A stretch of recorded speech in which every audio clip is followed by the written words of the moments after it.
Warning, censorship. Warning, censorship.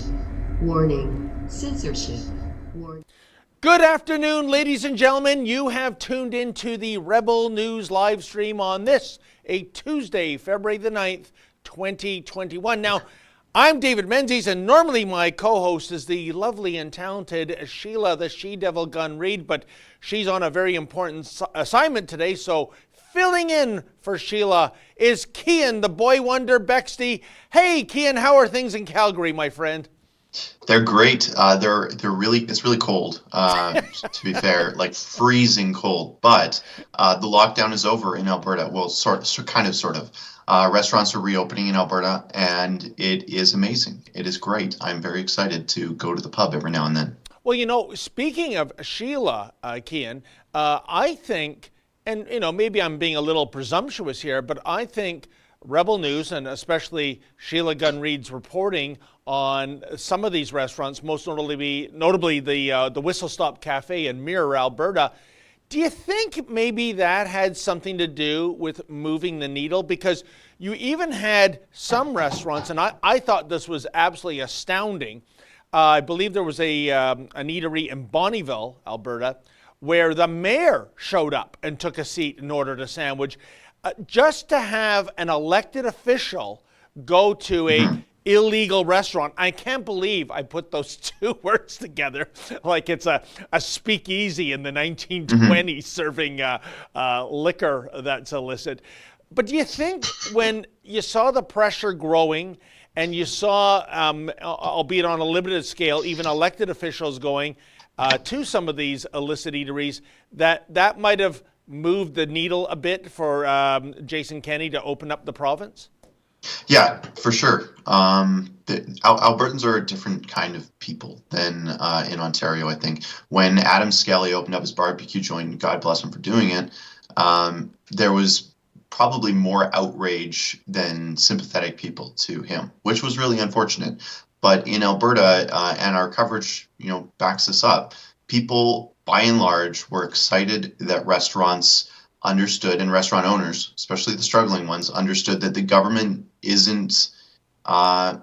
doesn't have some divine right to tell you that you can or cannot exist, that you can or cannot do business. That's just not something that Albertans believe the government has a right to do or to control.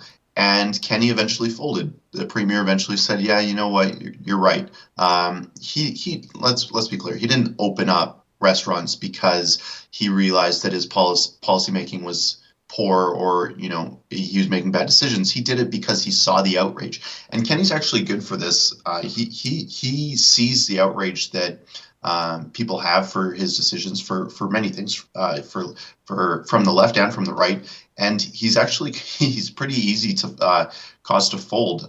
He's done the exact same thing on the mountain file, on the coal file. When there was a little bit of leftist outrage, he just canceled a bunch of prospective coal mines that were looking at opening some metallurgical coal mines in the mountains, which is a totally normal thing to do, by the way. BC does it all the time, every day of the week. But Jason Kenney folded to the leftists in Alberta, and he folded to the conservatives in Alberta, who said, "Yeah, you're not going to decide where we can go have a bite to eat." And you know, you are right, Keean, in terms of things are a little bit different in Alberta. They say Quebec is a distinct society, and it is. I mean, the French culture is wonderful there. But so too is Alberta in terms of, I lived there for 2 years in the 80s, Keean, and I quite quickly got a vibe that this is the most American of the 10 Canadian provinces. And I'll never forget a story. It was, we're going back to 1985, 86 in that time frame. And it might have been the Alberta Minister of Justice or the Attorney General, the Solicitor General, but it was somebody in the justice file. And he got caught at a traffic stop using an illegal radar detector, and the radar detectors were illegal in Alberta at the time. And what did he do? He changed the law, making radar detectors legal for everybody. And that's my kind of justice minister, right? Not one rule for thee and one rule for me, but realizing that, you know, this isn't right. We should have these radar detectors. And unless things have changed, No. I remember so you can legally use a radar detector in Alberta, I Can believe. you not use them legally in Ontario? No, as a matter of fact, at one point there were radar detectors being actually That's hilarious. manufactured in Ontario. So get a load of this, Keean. You can manufacture them for export, but you couldn't use them as an Ontarian in your car. And what I also loved is that it takes a little while to change laws, as you know. So in the meantime, the law against radar detectors, the enforcement was suspended. So even though on the books it's still illegal, forget about that, folks. Overnight you had all the electronics dealers and what have you stocking radar detectors. I just love that can-do spirit, and that's my I guess that's my favorite anecdote of life in Alberta. But before we go on waxing romantically about Wild Rose country, Keean, you must tell the folks who might be new to this little rodeo of ours what it is that we're hoping to do here today. Yeah, so obviously this is our daily live stream. It's always exciting to be here to replace Sheila or whoever. I love chatting with folks, and the best way to do it is with super chats so that we can actually see it, because if you actually look at the amount of comments, there's just no way to follow along with all of them while we're conducting this live stream. So if you get a super chat, we'll be able to see what you say, we'll be able to read it out. You can say whatever you want. You can tell me what your Bitcoin and Dogecoin positions are. You can tell me how long you've been holding GME. Anything you want, anything under the sun is fair to talk about. We have a list of things that we do want to get to, that we want to chat about, the news of the day. But if you want to take it in a different direction, then be our guest.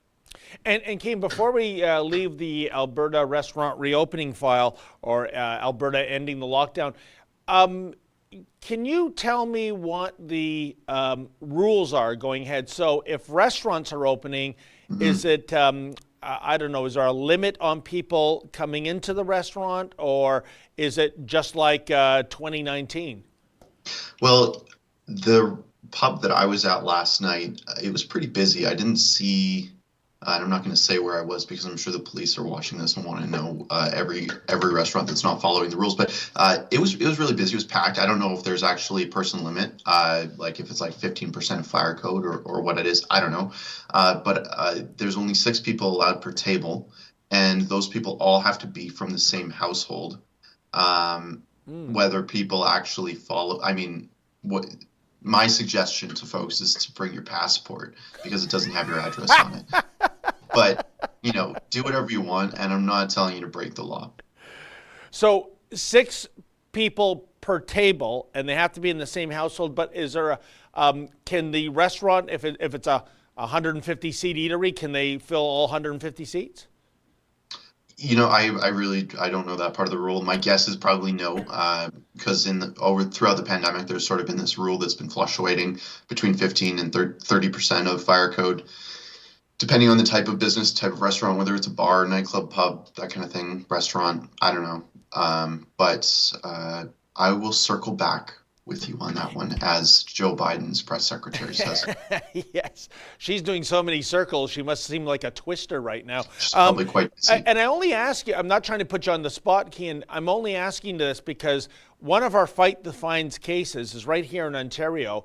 And before York Region went into gray zone lockdown from red zone, and by the way, with the COVID crayon coloring schemes, I don't understand how they pick, like gray to me, Keean, means ambiguity, shades of gray. It's neither black or white. Yeah. Why would gray be the worst and it would trump red, and I don't know. And even better than, red, I guess there's black, and we use black as blackball, blacklisted. But maybe there's some kind of racial sensitivities to that color these days. So, but the point I'm getting to is Chuck's Roadhouse in Aurora. And I don't know if you're aware of this story, Keean. Back in December, when York Region was still in the red zone and you could have 10 people into a restaurant, and Chuck's has, I think, 136 seats. So it's incredibly challenging when, more than 90% of your capacity is eradicated. But he was playing by the rules. He had 10 people in. It was an unusually warm Saturday for December in Ontario. And so there was a lady sitting on the patio, which was allowed. That doesn't count as part of the number for your 10. So somebody from Aurora bylaw went to the restaurant, did the head count. Yep, all 10 are there. And then he hung around like a hall monitor. And he was there for a while. And what happened next, Keean, and the video was posted, folks, last month. The lady that was on the patio came in to the restaurant to use the bathroom. And the bylaw officer went, all right, mate, that's it. That's 11. Here's your $880 ticket. So I guess what was she supposed to do? Urinate or do something even more drastic on the patio or go behind a bush? This is insane. I thought this is the most petty of all our Fight the Fines. This had to be the most petty enforcement of a bylaw. Was there 11 people in that restaurant? Yes, there was, temporarily. Did he deserve a ticket? Absolutely not. That's why I was getting at the numbers, because I just want to know, and I guess time will tell, Keean, if there is a number limitation in Alberta for your eateries, if bylaw and law enforcement will be as petty as they were as Aurora bylaw was to Chuck's Roadhouse. Well, that's a good question. I mean, law enforcement in Alberta seems by and large better than law enforcement in Toronto, just because I'm looking at these videos of you guys on the weekend, on Saturdays when there's protests, and these police officers acting like they're, they were trained in Moscow or Beijing. And, that doesn't really happen in Alberta. It's sometimes it does. I mean, look at Ocean Weisblatt and him almost getting tased while he's on the ice, right? All this talk, it makes me think we should have an award ceremony for the worst law enforcement officers in the country, because there are and the best, like there are law enforcement officers in Alberta, in BC, in Toronto, wherever in Canada that really do heroic stuff every day, and it's sort of lost on us right now because that stuff doesn't make the news. And they are really great people who get into the job, into the business for the right reasons, to take care of their communities, to protect and serve. But there are some people who are, as Avi showed in Australia, there are officers who really get off on this cruel type of enforcement. It's like they got into law enforcement to be these sadists who are there to not protect and serve, but to punish and sanction. It's cringe, it's sad, it's terrible, and we need to call them out on it. You know what? I think what you've just come up with is a brilliant idea, Keean. I think if we did it, say, top 5 best law enforcement officers, and we find, examples of maybe somebody using officer's discretion. So unlike that Nudnik in Aurora, when he gave a guy a ticket for letting a lady use a washroom, he lets that slide. That would be, in the best. And then there's the worst. And I think one of the worst examples was very recently in Barrie with the skateboarder just being absolutely brutally manhandled. And he had a tag team partner by way of a CBC cameraman come in and help with the takedown. He's right now in my top 5. I think we have to do worst and best because, I think Ezra said this the other day that, we back the blue, although it's getting increasingly hard with some of these examples. But there's still good cops out there, and we should honor those good cops. But we should also blow the whistle on the bad guys. People brutalizing citizens, cops not recognizing our civil liberties and freedoms, cops like a couple weeks ago at Yonge Dundas Square, Keean, telling reporters that freedom of the press had been suspended. It was a miscommunication that was actually corrected 48 hours later. So I think that would be great. Let's take notes for calendar year 2021 and, applaud the good guys and admonish the bad ones. it seems like they get away with it, right? Like the good guys go unnoticed, but even the bad ones, and I noticed this in Hong Kong. This is a tactic that these authoritarian police services use, is they hide the badges, they hide the names of the officers who are committing what are crimes, right? Like these are crimes.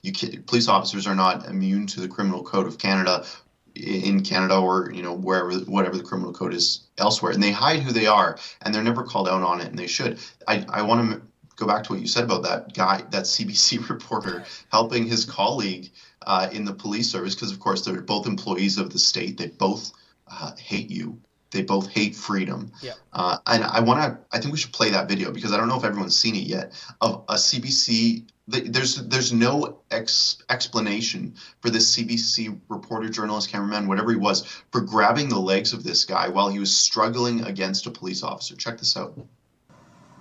Please call Craig Benash to call too.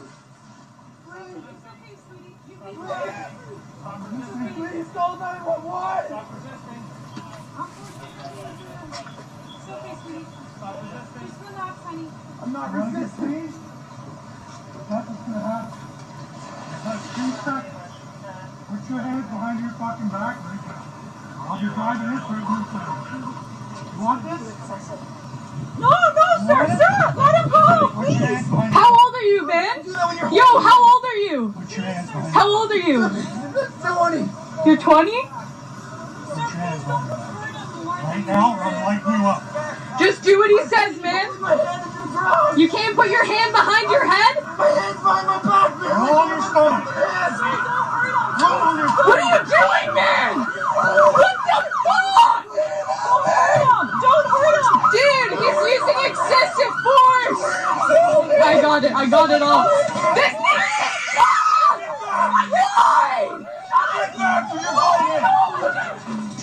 I got it all. Just please don't touch me. It's okay, I know. Isn't that something? Keean, It's horrifying. It's horrifying to see that. it's like the 4th time I've watched that, and it still disturbs me. Allegedly, the skateboarder went through a red light. So did he break the Highway Traffic Act potentially? Yes. When you break the Highway Traffic Act, do you get tackled, beaten, punched, and put into a wet street in February? No, you don't. You get a ticket. And that is disgraceful overreach. And hopefully there's going to be, those cops are going to be called upon the carpet. And I want to pursue this CBC employee who thought that, as you said, an additional agent of the state getting in. I'm going to reach out to the CBC. Their media relations guys, Chuck Thompson, he actually does return my calls and emails. I just want to see what CBC policy is. Is it a matter of, since they're getting increasingly more Justin Trudeau payola, that they're expected to take on the role of law enforcement duties as well as reporting and shooting videos? What a disgrace. And I mean, it just shows you, Keean, the difference between them and us. I think if we were on the scene, we're recording this. And in CBC, he puts the camera down and takes on the role of quasi-law enforcement. I mean, come on, man, pick a lane. Yeah, and I mean, there couldn't have been a better depiction of what we see every day of the CBC neglecting their duties. There was a citizen who was just sort of on the street, had to record this, and I presume it wasn't a friend. They were asking, "How old are you? What's your name?" And while this person is getting pistol whipped by a guy that's being by a police officer while he's being held down by the CBC. This is a stunning example of CBC neglect of their duties, but also of them aiding these officers in actual physical violence and abuse against a person. This person was white to his misfortune, of course, because if he wasn't, I mean, Black Lives Matter would be all over this. Oh. This would be George Floyd levels. It would be. This would be. He didn't die like George Floyd did, but he was beaten senselessly, pistol whipped with a taser, and nobody cared really outside of conservative circles on Twitter. That's a sad thing. Well, Keean, the potential silver lining, as far as I'm concerned, is that this is a lawyer's paradise. I don't know if he's got legal representation. But if he does, thanks to that video, this is one hell of a lawsuit. This is one hell of a claim. And I would incorporate that jabroni from CBC that put down his camera and held down his legs. Maybe he can get some of his taxpayer money back. And speaking of money, do we have some super chats to read? Yeah, we do. Okay. Yeah, we do. And please keep me posted with what the CBC media relations chap says, because I'm this case really upsets me. Okay, so we have Cave-in Kenny, fool me once, shame on you. Fool me twice, shame on me. Go for a third lockdown, and it won't end well for the UCP. Sure am glad we aren't being governed by the NDP. Yeah, I mean, that's a great point. And a lot of people are making it right now is Kenny seems to be, screwing up a lot. Or at least that's what, Toronto journalists are telling us, right? Kenny's awful. Everyone hates Kenny, according to the Toronto Star. Okay, so what's the alternative? Rachel Notley. Well, you can see what she said throughout this pandemic of how she would have dealt with it, and it is 10 times out of 10.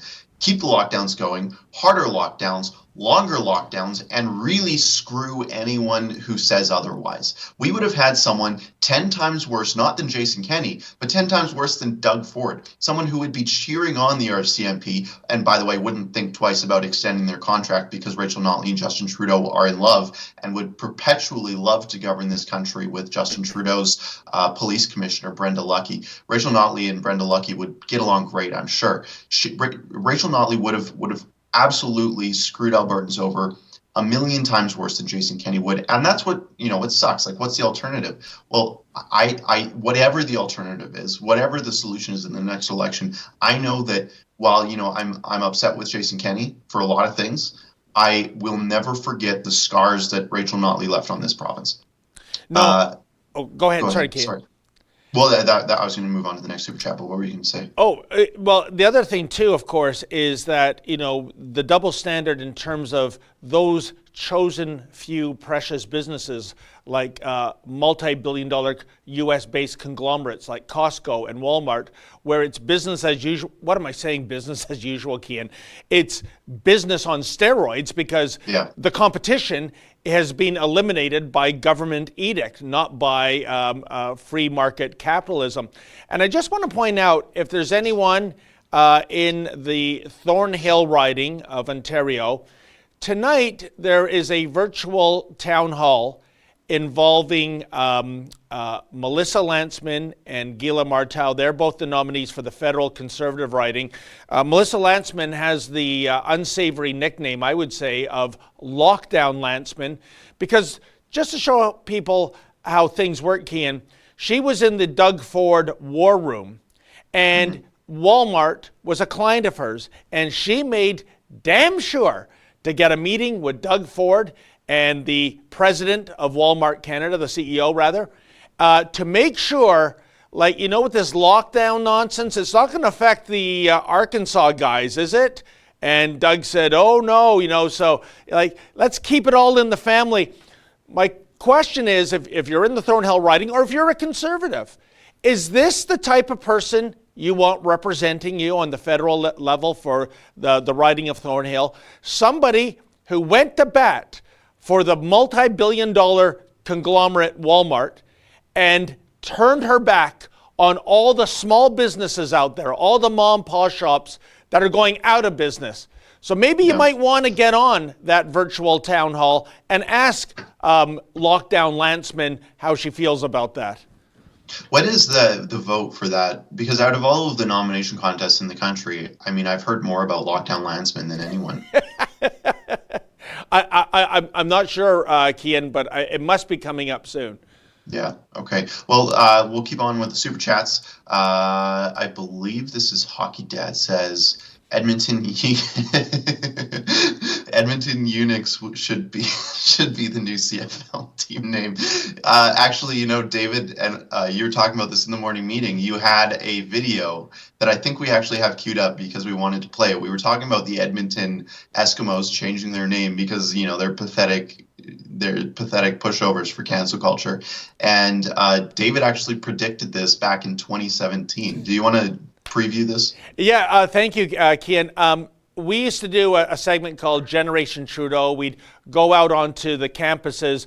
Usually Ryerson, my old alma mater, was fertile for woke insanity comments. So that's where we went more often than not. U of T was another place. And we would do a goof. We would make up something preposterous and outrageous and get the kids to weigh in on it. And in 2017, the idea that the Edmonton Eskimos would change their name was preposterous and was a goof. And I even predicted that they'll change the nickname, so that they can keep the logo EE. So whatever the new nickname is, it's got to be E, so they don't have to change the logo as well.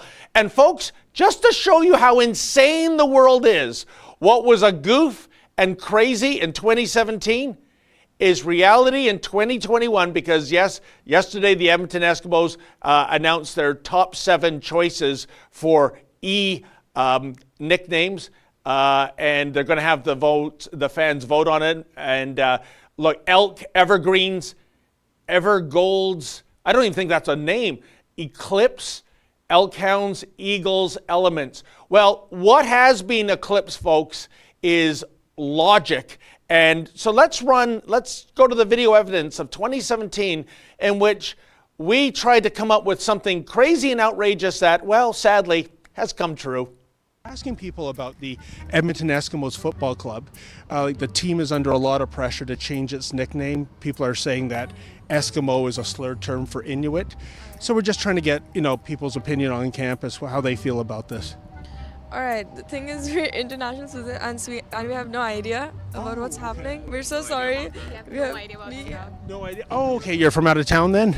We're all from India. India? Yeah. Oh, okay then. But then again, the word Eskimo isn't really a term which should be used in this day and age. Okay. Because I've heard that it hurts sentiments and stuff now. Right. So it's like using other words like Red Indians or the N-word. I don't know, to be honest. You'd have to probably ask an actual Inuit person. Some people are pressuring the football team to change the name. They're saying that Eskimo is a slur word for Inuit. Even the Prime Minister weighed in last week and saying it's time to change. So we're just trying to get the mood on campus, how people here feel about the club changing their nickname. Yeah, no, I think definitely that, I don't know much about this situation in general, but I think, using slurs as sports teams is a terrible thing to do, because Indigenous peoples have been here and we came and we colonized and have treated them terribly for so long. And it's just another act of asserting colonialism over Indigenous peoples to constantly devalue them even in sports teams. So it's kind of like Canada's version of the Washington Redskins, if you will. Yeah. I think so. If it's offensive for them, then I think that they definitely should. And I don't think the original conception was to be offensive, but I think that in the time we're in right now, if it is offensive and if it is putting that group in a place where they feel uncomfortable, then it may be time to change the name. Well, they've done some focus group testing, and they've come up with 3 nicknames that begin with the letter E, because their primary logo is 2 stylized E's. So maybe we can get you to weigh in on which one you would choose. Okay. So, because science fiction's big, they have the Edmonton Enterprises, the Edmonton Elephants, and with diversity and inclusion and all that, the Edmonton Everybody's. Which one would you go with? You want the Edmonton Everybody's? Yeah, we live in this town who everybody's like that. Okay. There are different kinds of people and different culture, and this is perfect. Everybody's on everybody then, right? Yeah, it's true. All right then. And how about yourself, ma'am? For me, it's Edmonton Everybody, because Canada is cultural, have a diversity people, so it's for us, it's for the city, I think. Oh, okay. Diversity is our strength, right? Yeah, for me it's like that. Okay, and you, sir, Elephants, Enterprises, or Everybody's? Yeah, I agree with them. Everybody is good because it match with Toronto's identity. Also, yeah, if they use this one, they change their image dramatically. So it's kind of inclusive, right? Yeah, I think so. Okay. Yeah. Honestly, I don't care. Oh, okay. None of the 3 get you, eh? No, my thing is more am doing an Indigenous Studies minor, and like so it is. So I don't actually know anything about this but. Oh, you mean the Eskimos controversy? Or I don't follow sports, but I do theater. But yeah, no, in general, it's just wrong to use slurs as ways of binding colonial people together. It's awful. The second one. Keean, I purposely came up with the Edmonton Everybody's as the most ludicrous, insane idea for a nickname, and I have people on campus going, yeah, put me down for everybody. You know, you could write an essay, like a doctoral dissertation on that video. And like, there's just so much from like the way the people there are dressed. And I mean, I've gone to University of Calgary and I don't mean to stereotype.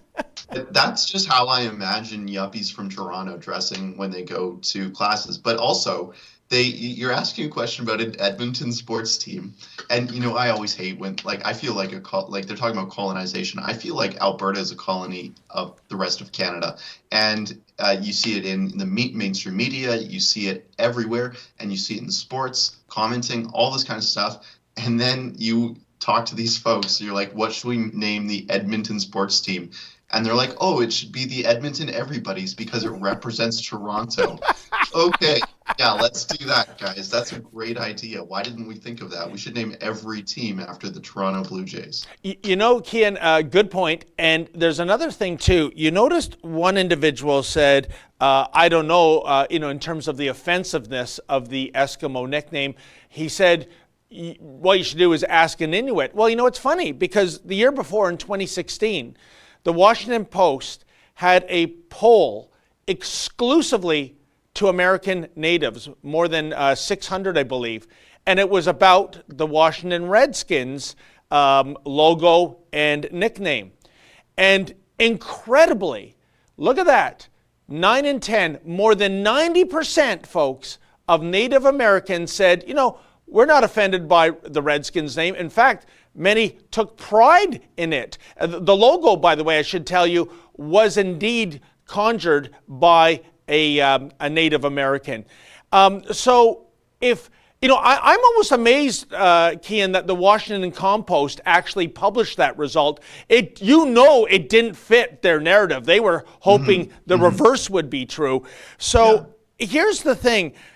These kind of Native nicknames and logos, do they really offend natives, or are they offending the high-priced spokes thingies, the woke spokesmen and spokeswomen for native organizations? Is that, or is it uber-liberal white folk that are getting offended for the natives since they're not getting offended? That's what I'm saying, because the numbers say, hey, there's no offense going on here. Yeah, it's erasure. It's white people thinking that they know better than Indigenous people. That's what this is. The Indigenous people, by and large, don't care. They take pride in it. You know, they think that it's kind of cool that, you know, they named their team after this culture, this idea, or whatever it is. And it's the white woke people that are taking offense on the behalf of the Indigenous people. So that was 2 super chats down and about a couple dozen to go. So I'll keep hammering away at this. Kurt says, David, you had no money to bet. Casey lost, so you had to do that to your hair. I don't know if you know this person. Yeah. A lot of comments on my hair. Maybe I should get my hat out, you know. I was driving with the windows down. Give me a break, folks. And yeah, I took a haircut on the Super Bowl. That was the worst refereed Super Bowl I have ever witnessed in my life. I won't go in. I won't make this an inside sports show. But those calls were outrageous. And who is that gal on the sidelines? Usually it's a cheerleader. Suddenly it was a referee, and an incompetent referee. I'm not being sexist. If she was calling the game properly, I would applaud her. But I think, Keean, this this was all about, I guess I'm going into conspiracy territory, the Chiefs, speaking of native nicknames and logos, they'll be, next on the list to change their nickname and logo. And maybe this was the NFL trying to teach the Chiefs a lesson not to use politically incorrect nicknames and logos. I mean, I guess the Buccaneers, I don't think there's a pirate community anymore in the world. Well, I guess maybe off the coast of Somalia there is. I was but just going so to say, there's a strong lobby for that, actually. So that's my thing on that. So yeah, my hair is in mourning. How do you like that? All right. I don't know why you hate Tom Brady so much, David. I'll never understand. But no, I didn't say I hate Tom Brady. I mean, it's and he is the best quarterback of all time. What, 11 appearances, 7 rings? I mean, nobody comes close to Brady. It's not that. You bet on a team, not on a player. And of course, the quarterback is key to a football team's success. But what I didn't know is that the extra man on the field for the Buccaneers on Sunday was going to be those guys in the stripes. That was an atrocious game.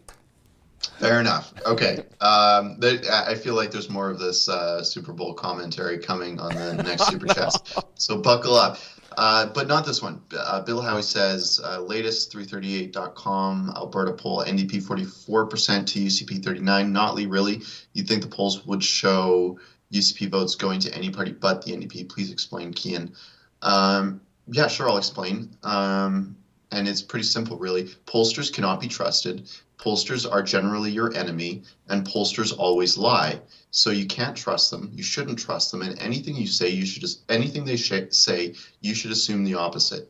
That's just basically the rule of thumb in Alberta and broader, and I think broader across the board in the United States and in Canada. Pollsters are really just they either don't know what they're doing, or they do know what they're doing and they're being purposefully negligent and incompetent to promote. Go ahead, sorry. And Keean, and one other thing I'd like to add in here is there are a lot of pollsters too that really, really do want to get it right because that is their street cred. One of the issues we face these days is a technical issue. And a lot of these pollsters have databases where there's old landline phone numbers that they typically call out to. And many people have cut their landlines, they're on mobile phones. The pollsters don't have that information. So you have a database that's getting reduced, and the people that actually pick up a landline, that's who you are continually going back to time and time again. And that shouldn't be part of the art of polling. You should be spreading out as far as possible. So, yeah. Well, and Mr. Producer notes that he's being called multiple times on his cell phone. I'm not saying they're not adapting, Justin. I'm just saying their old databases are that. They're old. And they've either lost people or they keep going back to the same people. And that is not good polling science, Keean. Yeah, and there's also what I think we saw in the American election and every other election is, while generally as a rule I do think most pollsters are incompetent, there is a large swath of the population who will refuse to say, yeah, I'm voting for Donald Trump. Yeah, I'm voting for Jason Kenney. Yeah, I'm not voting for Justin Trudeau because they're horrified that there will be backlash. They don't, when you pick up the phone to answer one of these polls, you don't know who is on the other end. You don't know if it's, the government trying to determine if you're going to qualify for EI, if you're going to get that business license, or if the police are going to come visit your restaurant. You have no idea, right? So especially if you're immigrant, don't speak English very well, if you're new to Canada, you really don't want to tread on anyone's feet, especially the government. That's why Justin Trudeau loves bringing so many immigrants in, because they tend to support the government. That's a good point, Keean. And I'll tell you one other thing. The last time I picked up the phone, it was a polling firm, and I went through the rigmarole. And this was very important, and I couldn't get any kind of justice. They'll say a statement. I can't even remember what the statement was or the question, Keean. And they would say, would you say that your response is A, B, C, D? Well, Keean, my responses were not A, B, C, D, and because there was nuance to what the statement was. And when I said, well, actually, it's none of the above, here's how I feel. And it was like, oh no, sir, you have to pick A, B, C, D. But I don't agree with A, B, C, D, right? Yeah. So right off the bat, it's flawed. Yeah, totally. I agree with that. So take home of this is the NDP are probably not as ahead as pollsters are saying, if ahead at all. No. Their support is centralized in Edmonton, and nobody needs Edmonton to form government. They're pretty much the NDP swept Edmonton except for one seat in the Southwest. And that was actually Casey Madhu's riding, one of the best MLAs in the province, and they didn't come close to forming government, and I don't think they will the next time around because Calgary and the rural parts of Alberta just have been so burned by Rachel Notley. Alberta still hasn't recovered from the 4 devastating years of Rachel Notley and her destroyers. That it doesn't matter how well Rachel Notley's polling in Edmonton, she's not going to become a premier. But I mean, who knows come 2 years from now? Oh, I know, and I'll bet money against the NDP. I'm way more sure of the NDP going down in flames again in your province, Keean, than I was with the KC Chiefs on Sunday. Mm-hmm. But totally. And Mr. Producer says, Yeah, if producer says if David's betting for it, then we're screwed. Not true. Okay, so David Anderson says Doge is nonsense, buy Bitcoin and hold. Doge is nonsense, but it can be a moneymaker. If I have Elon Musk's tweets on notification on my phone, so that whenever he tweets Doge or anything, which tends to be around midnight Mountain Time, there's spikes in the currency, which is when I tend to put in. Keep in mind, this is not investment advice. Don't sue me if you lose money. Andrew says. Oh, by the way, Keean, if I may, I'll tell you what scares the you-know-what out of me when it comes to cryptocurrencies like Bitcoin. First of all, the idea that I really don't know who's backing this currency. So right off the bat, that gets my spidey senses tingling. But a few weeks ago, I came across a story. I'm going by memory. I think it's a gentleman in the San Francisco area. And he has something like $127 million in Bitcoin. And the problem is he's forgotten the password to access it. He can't find the piece of paper where he wrote down the password. He has gone into his account 8 times guessing the password. He has failed 8 times.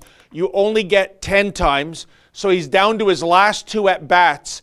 And if he guesses wrong the next 2, it's locked out forever. And he doesn't know what to do. And look at that dollar figure. I mean, when I hear about these kind of rules, I'm kind of going for money in the bank, okay? Yeah, I guess to each their own. But and I'll regret trying to pretend like I understand how cryptocurrency works when I explain this, but it's basically backed by the people mining the coin, and it gets harder to mine over time because more people are using it, and a lot has to do with the decentralization of it, and that's why you can trust it, because there's no one person that can pull the pin and say, yeah, you actually can't go to the grocery store anymore, or yeah, you can't use Scotiabank anymore because, well, you said something problematic on Twitter, you didn't support the Edmonton Eskimos changing their names, so, you lose, don't pass go straight to jail.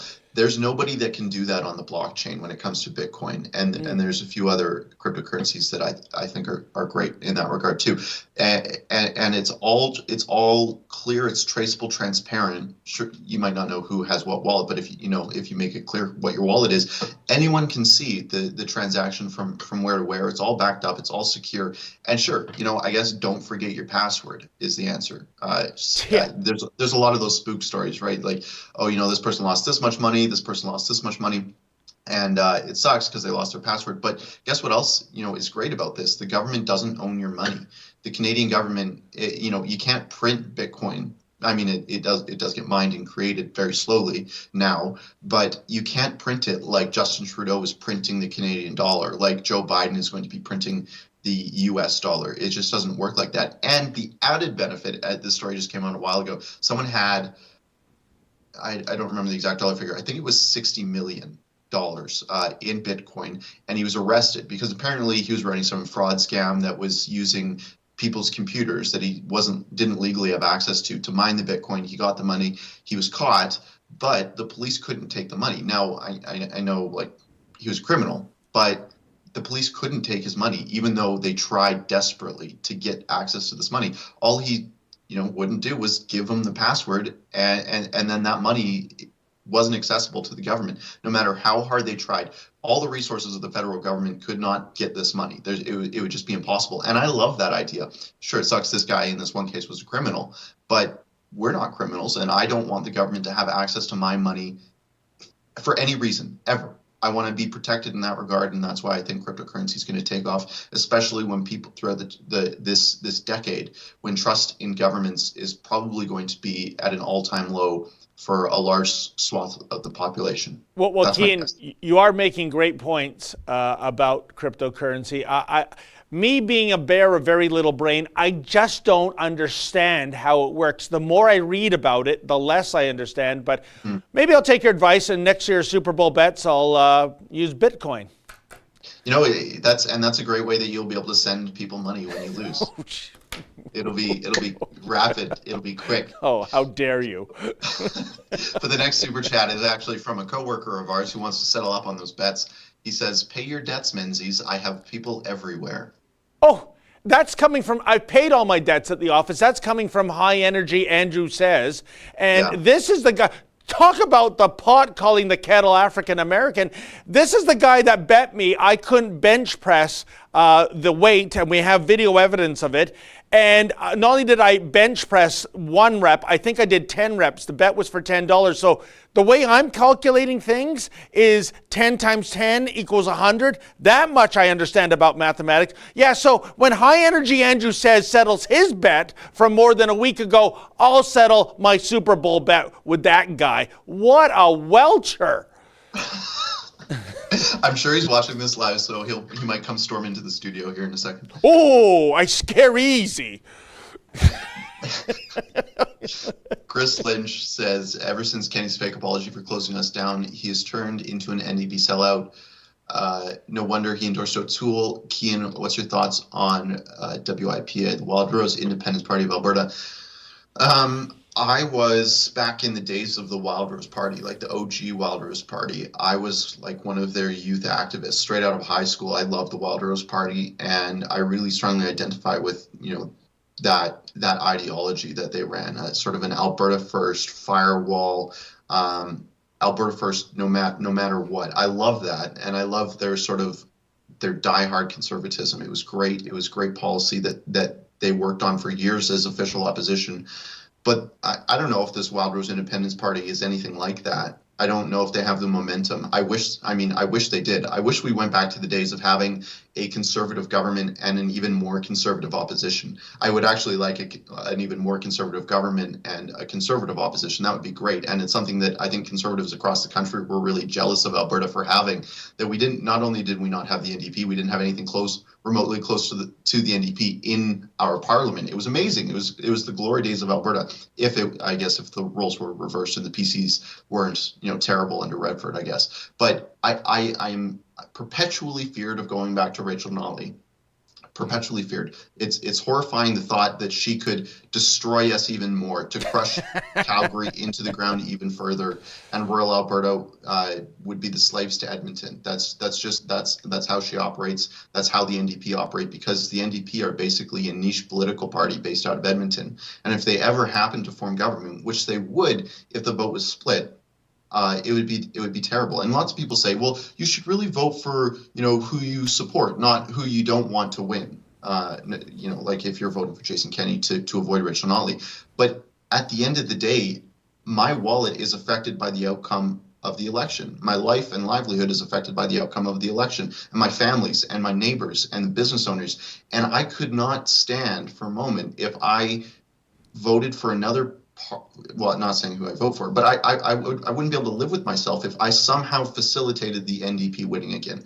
I think priority number one is to stop them from winning. That's all I know. Hopefully the UCP, and I think probably if you're a conservative, a strong conservative, someone who's considering the WIPA, your best bet is probably to go to a UCP convention, buy a membership, and change their policy to be a Alberta Sovereigntist Party. That's probably the best chance, because I think that there's a strong contingent of members of the United Conservative Party who would support independence. So all it is a matter of policy change and waiting for Jason Kenney to leave the premiership. You know, Keean, you know Alberta politics better than I would assume, but I would suggest to you, without rehashing the whole story because we're running short on time, the way the Rachel Notley NDP got into power was a perfect storm.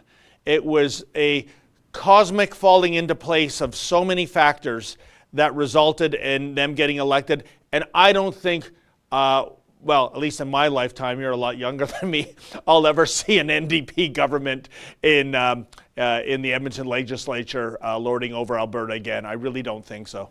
I fingers crossed. I really hope not. Matt 300. Oh, actually, no, I skipped one.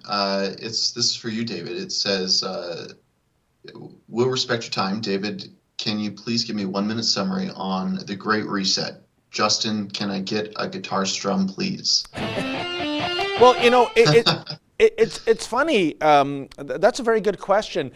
I was speaking to I won't name him, but he's one of the mainstream media journalists that I have tremendous amount of respect for, and a man with a giant heart and very fair. And I was talking on the way back from Rebel headquarters last night. I was saying, when do you think things are going to go back to normal? When can I go to a Fleetwood Mac concert at the Air Canada Centre with, 18,000 other people? When can I go to a sports event? When can I walk in to a Petro-Canada without a face diaper on and not have COVID Karens lose their minds? And he said, I don't think it's ever really going to go back. We'll have more freedoms, but will it ever be as free as it was in 2019? I don't think so. And he might be right, Keean. I mean, they keep moving the goalpost when this is going to be over and done with. 2023, 2024. I think I heard one prediction, 2026. And then I read articles in the New York Times that even when everyone's vaccinated, assuming you're going to take the vaccine, it's still going to be a good idea to wear your face mask. What? I thought that's why I'm taking the jab, so I can get that bloody thing off. And I think it comes down to what Ezra said, and I think it was a very profound comment when this pandemic started to spiral out of control, going back to last St. Patrick's Day, Keean, that governments of every level, of every political stripe, have received a taste of totalitarian power. And you know what, Keean? They kind of dig that taste. And it's going to be hard to put that cup down. And I fear for when there'll be a return to normal. I don't see it on the horizon for this year. I'll tell you that much. I would agree with that. Sorry, my dog is just having an absolute temper tantrum, so that's where the is coming from. Well, that's our funny dog video for the day then. Yeah, I'll bring Bexte to the screen here in a second. Actually.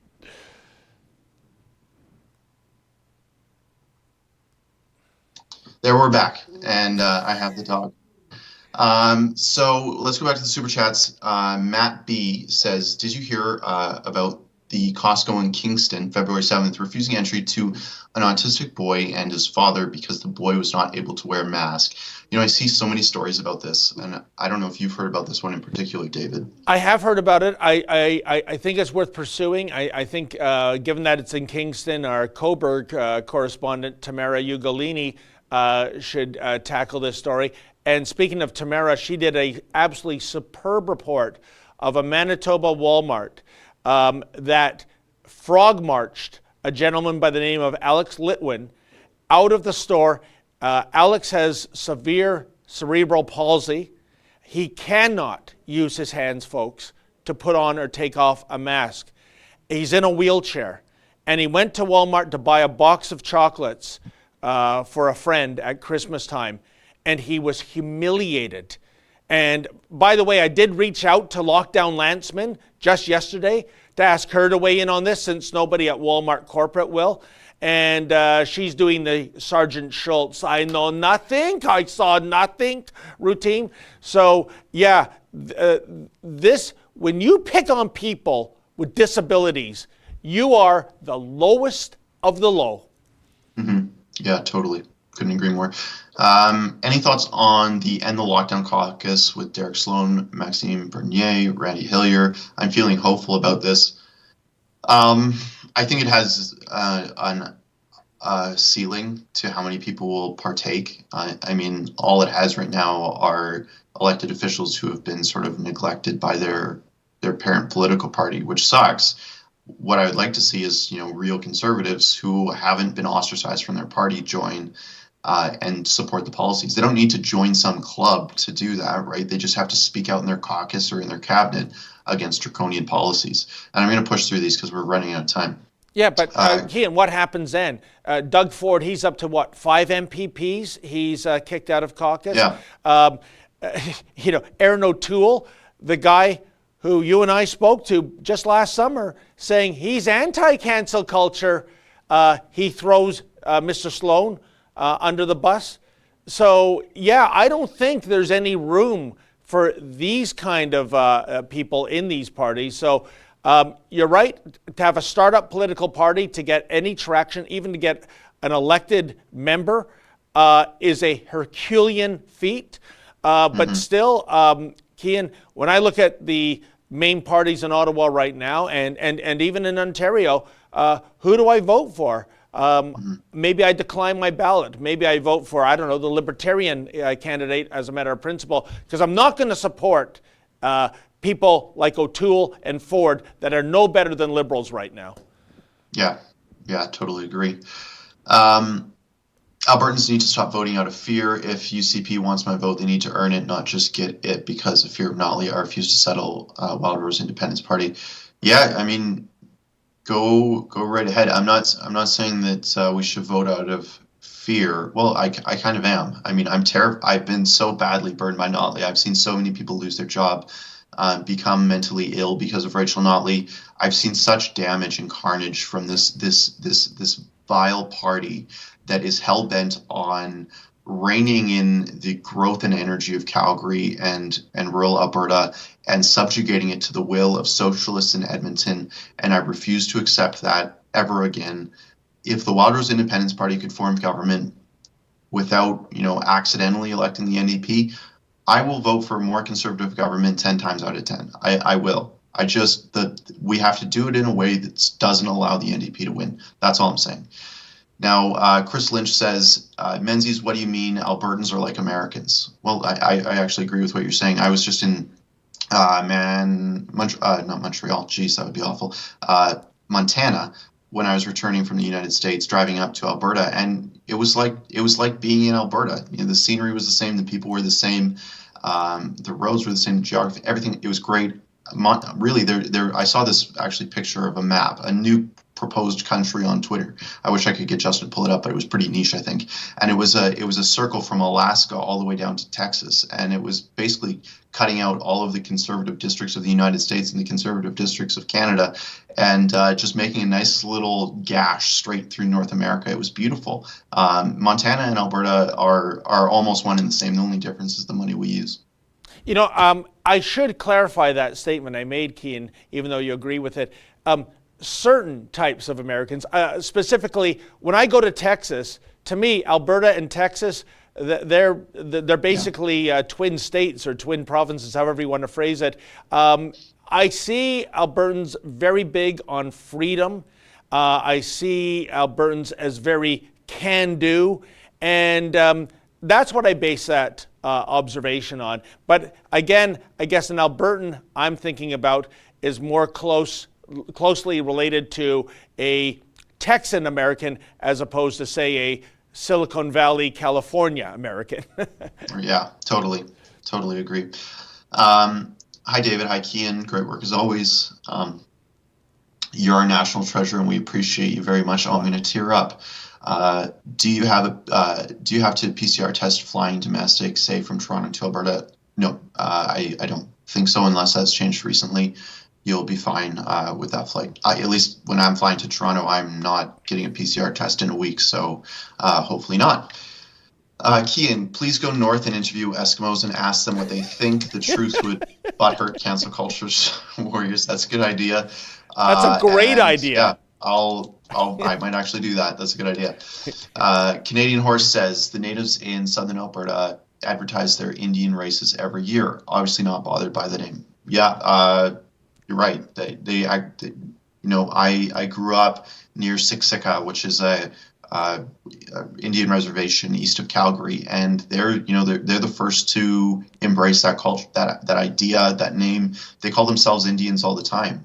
It's just, it's the white people that don't like the name. They get offended by it because they've been told by their unionized teachers that they should be offended by it. And Keean, if I may, when I started my journalism career, such as it is, it was in St. Paul, Alberta, in the mid-'80s, and there was about 6 reserves within a short driving distance from St. Paul. This is, St. Paul is about 2 hours northeast of Edmonton.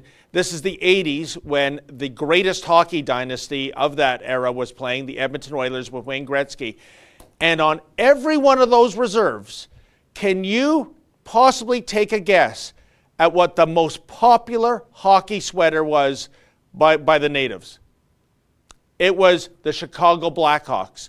So again, these are natives with their own moolah buying the merch with the native insignia. And by the way, leading the parade on cancel culture of the Chicago Blackhawks name and logo is the CBC. This is racist. I guess I never went out to those reserves and asked those natives who with their own money are buying those jerseys, Keean? No, they love it. It's a great logo. It's a really nice, beautiful team logo. It's better than, the Florida Panthers or, right? Like this. Ducks. Yeah, sure. It's actual artwork that a whole culture in North America identifies with, and and they want to take that away from them. 100%. Right? That's what they want to almost vindictively take it away from them, and say, no, you should not like that. So, anyways, I have a dozen more of these to get through, so I'll do that. Wouldn't it be a sense of pride for a team to be considered a raw meat eater? In other words, we will chew the opposing team up and spit them out. I don't know if that's what Eskimo means. But if it is, it's a great team name. It's a great team name. That's why people have adored the Edmonton Eskimos for decades. Canadian girl, no, that was the last one I just read. Fire chief will be the next to be canceled. Yes, maybe. How about the Edmonton election riggers? Would be a great name replacement for the Redskins too. I like that. Yeah, I guess, we'd have to hyphenate election and riggers so we can keep that E word. I'm thinking, Keean, the Edmonton Emancipated Ewoks. How about that? There we go. Get the Star Wars fans on board. Yeah, nice. This next guy says, I'm an Argo fan, so name them the Edmonton Escargots. And I can yell Escargots, but the Edmonton Unix is way more fitting. Yes, I agree with that. That's kind of funny. David, are you going to Ottawa on Sunday? Should be fun. Is there a protest in Ottawa? You know what? Yeah, big protest on Parliament Hill on Valentine's Day, and I'm ready to go. I'm going to put it past the team, and I should know maybe by today or tomorrow if we're going. I think we should go. And the question is this, Keean. When these anti-lockdown protesters amass in Ottawa, this is the question for me at least, do we see a repeat on Parliament Hill of what we saw at Yonge Dundas Square in Queen's Park in Toronto? Or do the police actually allow them to have freedom of expression, freedom of assembly, freedom of speech? I don't know how it's going to go, but that to me is the story. Yeah, boy, I'd love to be there. That sounds really exciting. Kane Enmark says, "Hi, Keean. Is there any plans to take Costco to task on the with human rights violations regarding masks?" I sent in video tip email what they did to me. That's a good question, and I didn't see that particular video. And I'm always struggling with this thing where people are upset that they're not allowed to shop at a place because they're not wearing a mask and they get kicked out. And it's I supported the bakers who didn't want to bake a cake for LGBT people. I thought that was their right to refuse service to anyone. And granted, this isn't the owner of Costco saying don't come in. It's just some low range employee saying yes or no. So I don't know where I stand on that issue, and I'm happy to take advice on it. But I'm just, if they don't want you there, go give your business somewhere else. Is I guess where I'm defaulting to. But I don't know. I'll look at the tips email though and check that out. Yeah, he said Justin. Why? I don't know why he said Justin. Oh, For the guitar. is that what that means? Okay. Viking in Mao Mighty for Prime Minister. Says Mao Mighty. Okay. Viking Insane says Alberta cities are very left wing. NDP isn't done. Yeah, and that's what I'm worried about. The inner city Calgary and Edmonton are, scare me a little bit. So we need to make sure that we're organized against them. Alex says, actually didn't say anything. Oh, he said, thanks, David and Keean. Well, I appreciate that. Thank you. Bill Howie says, just figured out the Alberta poll. It was extrapolated without the huge undecided, mostly former UCP voters. I see Notley leading undecided vote only. Yeah, people are like, oh, do I really like Jason Kenney? I don't know. But when they go to the ballot box, are they really going to vote for another socialist who wears communist wristwatch in your spare time? I don't think so. But I don't know. Maybe the Wild Rose Independence Party will surge. I certainly support the idea of Albertan sovereignty. I support an independent Alberta, whether it's, becoming the 51st state or the 52nd state if DC becomes 51 first. Maybe that'd be a great argument to want Texas, to convince Texas to let us join the union. If DC gets it, Alberta should get it too. Skylar sent in $50. Thank you very much, Skylar. I appreciate that. Ammo C9M says Francis turned away 2 times from COVID hospital, Tommy Douglas's hometown. She went home and died. Didn't get my Keean. I didn't. But please send that again. I'll monitor the tips email over the next hour. Please do send that again. My email is a nuclear disaster every day, so I don't see everything. But please send it in over the next hour. I'll check it out. I'm really interested in that. I'm sorry for your loss. That is terrible. Nomad6 says Capitol insurrection was a hoax. Okay, I don't know about that. Fraser McBurney says, this is what I'm going to do at the next election. When I get my ballot, I'll take it to the counting machine. I'll tear it up in front of the DRO. I live in a commie riding. These dummies are all NDP. Yeah, election officials tend to lean left. There's a joke there somewhere, Keean, but I dare not say the punchline lest we get bumped off social media, but continue. Text it to me on Signal after. I'll be curious to see.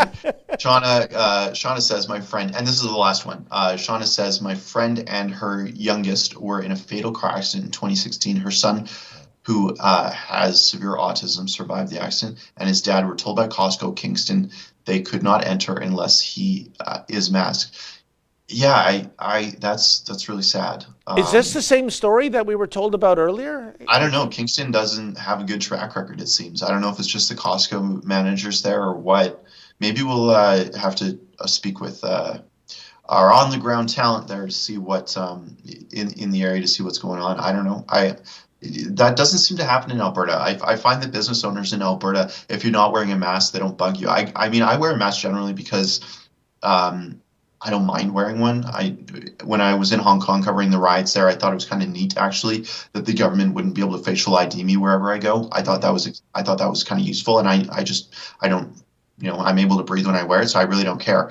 But sometimes I don't have a mask on, and I want to go to the liquor store and go, grab some whiskey without a mask on. And when I do, the staff just, they don't care because Alberta's still, at least I think, a free province. If there's so many issues like this happening, my recommendation is to move to Alberta. 9 times out of 10, that's your solution. Well, just try getting away with that here in Ontario, Keean. When you go to buy your whiskey, those are government-controlled liquor stores. Oh, yeah. In fact, the word control is actually in the name, the Liquor Control Board of Ontario.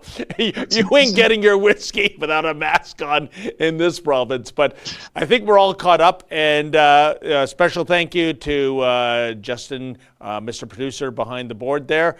And thanks to all you that have tuned in, especially the Super Chatters. It is through your generosity that we keep the lights on, so thank you so much for that. And filling in for Sheila, the She-Devil Gun Reed, doing a superb job as always. Keean, the Boy Wonder Bexte. I'm David Menzies. I'll see you hopefully back here with Sheila on Thursday. In the meantime, stay sane.